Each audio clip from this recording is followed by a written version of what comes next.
Lokayukta police ने आज PHE की असिस्टेंट इंजीनियर को 60,000 रुपए की रिश्वत लेते हुए रंगे हाथों गिरफ्तार किया है, जिससे ठेकेदार से बिल भुगतान के नाम पर रिश्वत मांगी थी।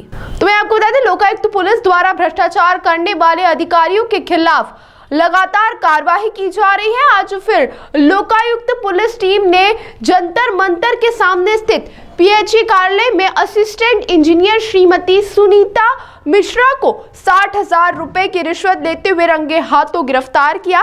इंजीनियर ने अक्षय पाटीदार नामक ठेकेदार से नल जल योजना में किए गए काम के बिल भुगतान के नाम पर रिश्वत देने की मांग की थी, जिसकी शिकायत ठेकेदार ने लोकायुक्त पुलिस को की थी। इसी के चलते आज लोकायुक्त की टीम ने ट्रैप प्लान बनाकर कार्रवाई को अंजाम दिया। दरअसल 2020 में नल जल योजना के तहत द्वारा 10 माह की अवधि में काम पूरा करना था, परंतु कोरोना में 4 माह लेट काम होने से करीब 10 लाख का भुगतान करना था, जिसको उलझाए रखा। भुगतान के बदले करीब 60,000 रुपए की रिश्वत इंजीनियर ने मांगी, जो लोकायुक्त ने रंगे हाथों ट्रैप कर इंजीनियर को धर दबोचा।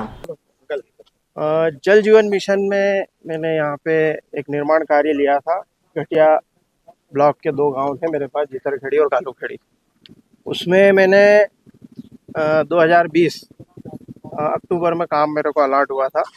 उसको मैंने पूरी जी जान से मेहनत करके समय अवधि में कंप्लीट करने की पूरी कोशिश की, लेकिन 2021 मई में जो कोरोना लगा था, लॉकडाउन लगा था, उस वजह से और कुछ विभागीय विलंबों की वजह से मुझे 4 महीने ज़्यादा लगे काम करने में। तो मेरा काम जो था वो 6 महीने में पूरा करना था, जिसकी वजह से मुझे 10 महीने लगे। तो मैं 21/7 मतलब ये 2021 में अगस्त में मेरा काम कंप्लीट हुआ।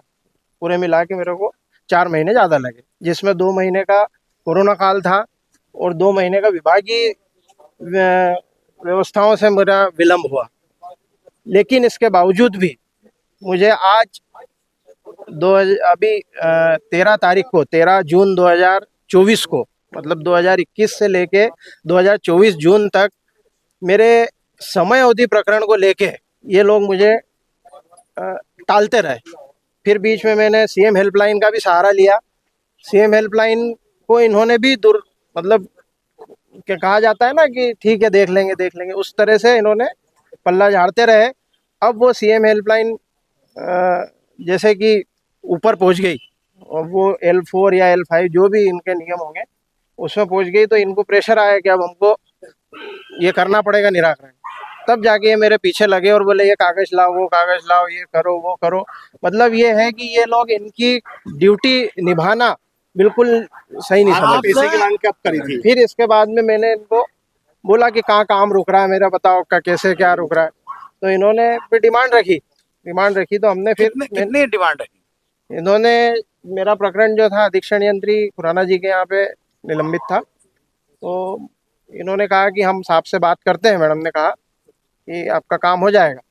तो इन्होंने साहब का नाम लेके मुझसे 50,000 रुपये मांगे और साथ में ये भी कहा कि इसमें मेरा क्या रहेगा।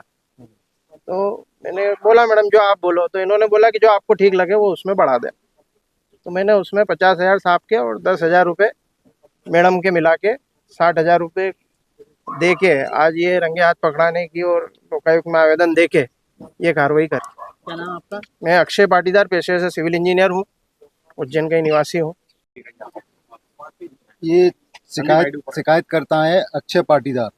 इन्होंने 1/7/2024 को एसपी लोकायुक्त श्री अनिल विश्वकर्मा साहब के समक्ष प्रस्तुत होकर शिकायत मांगने संबंधी आवेदन प्रस्तुत किया। इस शिकायत का सत्यापन एसपी साहब ने मेरे माध्यम से कराया। शिकायत सत्यापन के दौरान शिकायत सत्य पाई गई। उसी तारतम्य में आज ट्रैप का आयोजन किया गया और इस ट्रैप कार्रवाई में सहायक यंत्री श्रीमती निधि मिश्रा 60,000 रुपये लेते हुए ट्रैप की गई। सर, किस मामले में रिश्वत मांगी थी? ये इनकी एक फर्म है, फर्म मानश्री। इनको ठेका मिला था किसी गांव में नल जल योजना में काम करने का 2020 में।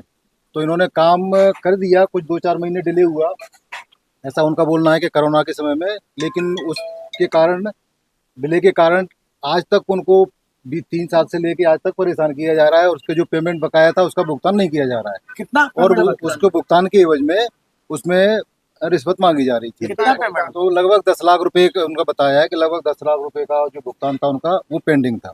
इस मामले में किन धाराओं में अब कार्रवाई होगी?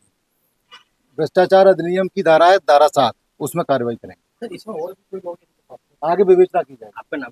मेरा नाम राजेश पाठक है, डीएसपी